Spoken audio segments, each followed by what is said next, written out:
Hi welcome to me fashion. நான் உங்கள் அஸ்வினி பேசுகிறேன். இப்போ நம்ம பார்த்துட்டு இருக்குது 1 gram gold C set necklace. So இந்த நெக்லஸ் பாருங்கள் எவ்வளோ அழகாக இருக்குன்னு. உங்களுக்கு ரூபி ஸ்டோன், க்ரீன் ஸ்டோன்ஸ் வச்சுருக்காங்க. பார்க்குறதுக்கு ரொம்பவே அழகாக இருக்குங்க. பார்க்குறதுக்கு மட்டும் இல்லை, வேர் பண்ணும்போது ரொம்பவே சூப்பராக இருக்கும். இந்த பெண்டன் பாருங்கள் உங்களுக்கு எவ்வளோ அழகாக இருக்குன்னு.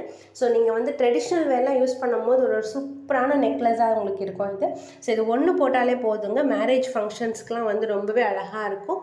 ஸோ இதோட ப்ரைஸ் வந்து பார்த்தீங்கன்னா 1999 வித் 2 இயர்ஸ் வாரண்டியில் உங்களுக்கு கொடுக்குறாங்க. ஸோ இது வந்து பார்த்தீங்கன்னா உங்களுக்கு கோல்டு நெக்லஸ் மாடல் மாதிரி உங்களுக்கு கொடுத்துருக்காங்க. பாருங்கள் எவ்வளோ சூப்பராக இருக்குன்னு. ஸோ இது நீங்கள் பர்ச்சேஸ் பண்ணணும் அப்படின்னா நீங்கள் meefashions.com போய் பர்ச்சேஸ் பண்ணலாம். இல்லை Aigiriva silk house, GN Chetty road, T நகரில் ஐகிரிவா ஷோரூமில் பேஸ்மெண்ட் அண்ட் கிரவுண்ட் ஃப்ளோரில் எங்கள் ஷாப் இருக்குது. அங்கே வந்து நீங்கள் பர்ச்சேஸ் பண்ணலாம். இந்த வீடியோ உங்களுக்கு பிடிச்சிருந்தா லைக் பண்ணுங்கள், ஷேர் பண்ணுங்கள், கமெண்ட் பண்ணுங்கள், சப்ஸ்கிரைப் பண்ணுங்கள். என்னோட அப்டேட்ஸ் நிறைய கலெக்ஷன்ஸ் இருக்குங்க. நிறைய அப்டேட்ஸ் உங்களுக்கு வரணும் அப்படின்னா நீங்கள் மறக்காமல் பெல் பட்டன் கிளிக் பண்ணுங்கள். தேங்க்யூ.